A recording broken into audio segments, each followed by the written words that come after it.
Assalamualaikum warahmatullahi wabarakatuh. Sebelumnya terima kasih kepada Bapak Agus Prihanto selaku dosen mata kuliah Jaringan Komputer.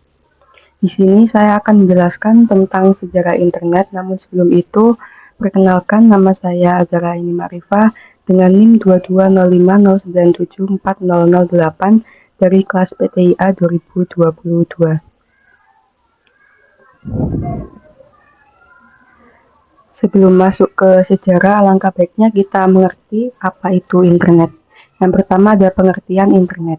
Internet adalah sebuah sistem global jaringan komputer yang saling menghubungkan antara satu dengan yang lain di seluruh penjuru dunia dengan menggunakan standar Internet Protocol Suite.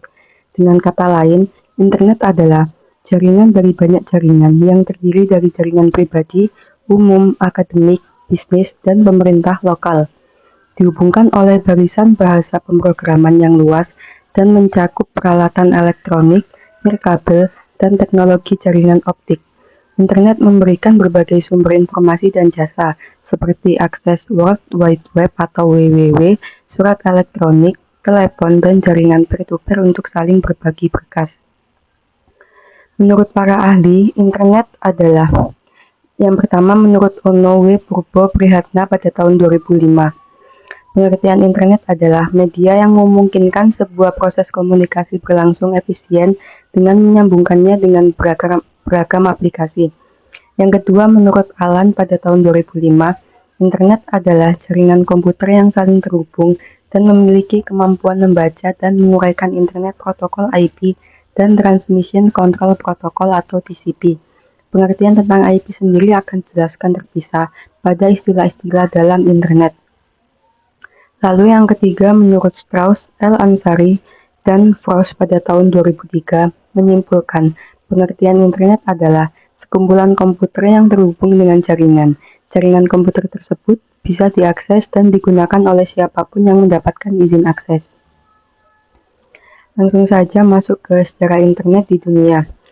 Pada tahun 1960-an itu awal perkembangan. Pada tahun 1960-an, Departemen Pertahanan Amerika Serikat memulai proyek riset untuk menciptakan jaringan komunikasi yang kuat dan tahan banting.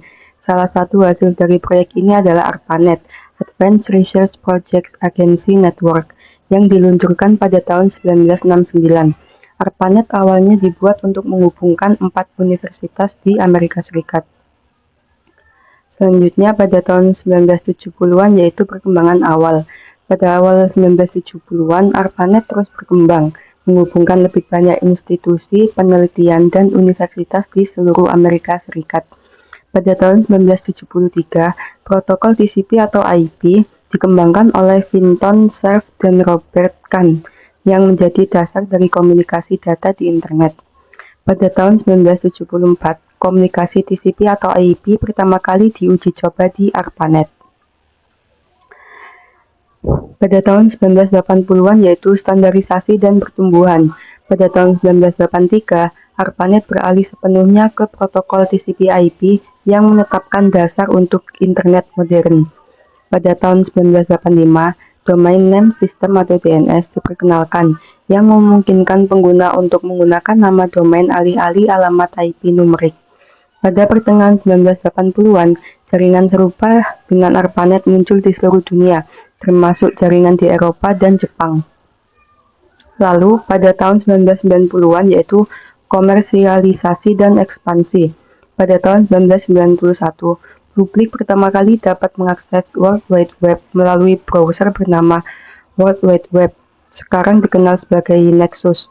Pada pertengahan hingga akhir dekade, internet menjadi semakin populer di kalangan masyarakat umum, dan banyak perusahaan teknologi dan penyedia layanan internet atau ISP mulai bermunculan. Lalu pada tahun 2000-an yaitu pertumbuhan dan era sosial media. Pada awal tahun 2000-an, internet menjadi semakin penting dalam kehidupan sehari-hari, dengan adopsi yang semakin luas dari layanan seperti email, pencarian web, dan media sosial. Pada tahun 2004, Facebook diluncurkan, yang memicu ledakan popularitas media sosial. Pada tahun-tahun berikutnya, situs web seperti YouTube, Twitter, dan Instagram juga diluncurkan, membantu memperluas kemampuan internet untuk berbagai konten multimedia dan berinteraksi secara sosial. Selanjutnya, pada tahun 2010-an hingga sekarang, internet di era modern. Pada tahun 2010-an, internet telah menjadi infrastruktur penting yang menyatukan dunia, mempengaruhi hampir setiap aspek kehidupan manusia, termasuk komunikasi, bisnis, pendidikan, hiburan, dan politik. Pertumbuhan teknologi mobile dan konektivitas nirkabel telah memungkinkan akses internet di mana-mana melalui perangkat seluler. Internet of Things telah menjadi tren yang berkembang pesat, dengan perangkat terhubung ke internet yang memungkinkan pengumpulan dan pertukaran data secara otomatis. Namun, kekhawatiran tentang privasi data, keamanan cyber, dan dampak sosial internet juga telah menjadi perhatian utama. Sejak saat itu, internet terus berkembang dengan cepat, memunculkan tren baru dan perubahan dalam cara kita berinteraksi, bekerja, dan hidup secara umum. Selanjutnya ada sejarah perkembangan internet di Indonesia. Pada awal 1980-an, Indonesia mulai mengenal internet melalui proyek-proyek penelitian dan akademik di beberapa perguruan tinggi dan lembaga pemerintah. Koneksi internet pada masa ini biasanya menggunakan satelit untuk menghubungkan Indonesia dengan jaringan internasional. Pada tahun 1990-an, yaitu komersialisasi pertama. Pada pertengahan hingga akhir 1990-an, internet mulai bertransformasi menjadi jaringan yang komersial di Indonesia. Pada tahun 1994, Indonet, penyedia layanan internet swasta pertama di Indonesia, didirikan.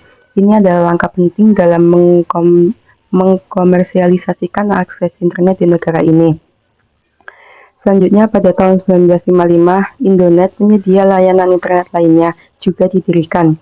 Keberadaan ISP swasta ini membuka akses internet kepada masyarakat umum, bukan hanya lembaga akademik dan pemerintah. Pemerintah juga mendirikan Badan Pengkajian dan Penerapan Teknologi atau biasa disingkat sebagai BPPT pada tahun 1993 sebagai regulator internet nasional pertama. Pada awal 2000-an, yaitu pertumbuhan pesat. Di awal tahun 2000-an, akses internet mulai berkembang pesat di Indonesia. Banyak ISP swasta baru bermunculan, meningkatkan persaingan dan menurunkan biaya akses internet. Permintaan akses internet juga meningkat, terutama di kota-kota besar di Indonesia. Ini terjadi seiring dengan peningkatan kesadaran akan pentingnya internet dalam kehidupan sehari-hari, termasuk dalam pendidikan, bisnis, dan hiburan. Pada tahun 2000, pemerintah Indonesia meluncurkan program 1000 Desa Internet yang bertujuan untuk meningkatkan akses internet di daerah pedesaan. Program ini menciptakan pusat akses internet di desa-desa di seluruh Indonesia. Selanjutnya tahun 2000-an hingga sekarang yaitu ekspansi dan penetrasi luas. Pada tahun-tahun berikutnya, internet semakin meresap ke berbagai aspek kehidupan di Indonesia. Pemerintah terus berupaya untuk meningkatkan akses internet di seluruh negeri. Pertumbuhan ekonomi digital juga menjadi fokus utama dengan semakin banyaknya bisnis dan industri yang menggunakan internet untuk meningkatkan efisiensi dan mencapai pasar yang lebih luas. Selanjutnya yaitu ada internet dan jaringan komputer. Perkembangan internet dan jaringan komputer tidak bisa dipisahkan karena keduanya saling terkait erat dan saling mendukung. Jaringan komputer adalah fondasi utama bagi internet yang merupakan jaringan global yang menghubungkan jutaan komputer di seluruh dunia. Jaringan komputer memungkinkan perangkat komputer untuk berkomunikasi dan berbagi sumber daya, sementara internet adalah hasil dari penggabungan banyak jaringan komputer yang menggunakan protokol komunikasi yang seragam seperti TCP atau IP. Selanjutnya yaitu ada manfaat internet. Berikut adalah penjelasan singkat tentang beberapa manfaat internet. Yang pertama ada akses informasi yang luas. Salah satu manfaat paling mencolok dari internet ini yaitu kemampuannya untuk menyediakan akses cepat dan luas ke berbagai informasi. Selanjutnya yaitu ada komunikasi yang mudah. Internet memungkinkan komunikasi yang cepat dan mudah antara individu di seluruh dunia. Lalu ada pendidikan dan pembelajaran jarak jauh. Internet telah merevolusi pendidikan dengan menyediakan akses ke kursus online, materi pembelajaran, sumber daya pendidikan, dan platform e-learning. Selanjutnya ada jaringan komputer. Jaringan komputer mengacu pada perangkat komputasi yang saling terhubung serta dapat bertukar data dan berbagi sumber daya satu sama lain. Secara umum dapat Terdapat beberapa jenis jaringan komputer antara lain yang pertama yaitu ada jaringan lokal atau LAN, merupakan jaringan yang mencakup area kecil seperti ruangan, gedung, atau kampus. Yang kedua ada jaringan luas atau WAN, merupakan jaringan yang mencakup area yang lebih luas seperti kota, negara, atau benua. Yang ketiga ada jaringan metropolitan atau MAN, merupakan jaringan yang mencakup area geografis yang lebih besar dari LAN tetapi lebih kecil dari WAN, biasanya mencakup sebuah kota atau area perkotaan tertentu. Lalu yang keempat ada jaringan nirkabel atau wireless network, merupakan jaringan yang menggunakan gelombang radio atau sinyal inframerah untuk menghubungkan perangkat-perangkat tanpa menggunakan kabel fisik. Selanjutnya yang terakhir ada internet, merupakan jaringan global yang menghubungkan jutaan jaringan komputer di seluruh dunia. Selain itu, jaringan komputer juga dapat dibedakan berdasarkan topologi fisiknya, seperti topologi bus, topologi bintang, topologi cincin, dan topologi mesh, serta berdasarkan teknologi yang digunakan seperti Ethernet, Wi-Fi, dan Bluetooth. Tujuan utama dari jaringan komputer adalah untuk meningkatkan efisiensi komunikasi dan berbagi sumber daya, memungkinkan kolaborasi antara pengguna, serta menyediakan akses yang mudah dan cepat ke berbagai layanan dan informasi. Sekian, terima kasih. Mungkin itu saja yang dapat saya sampaikan. Kurang lebihnya mohon maaf. Wassalamualaikum warahmatullahi wabarakatuh.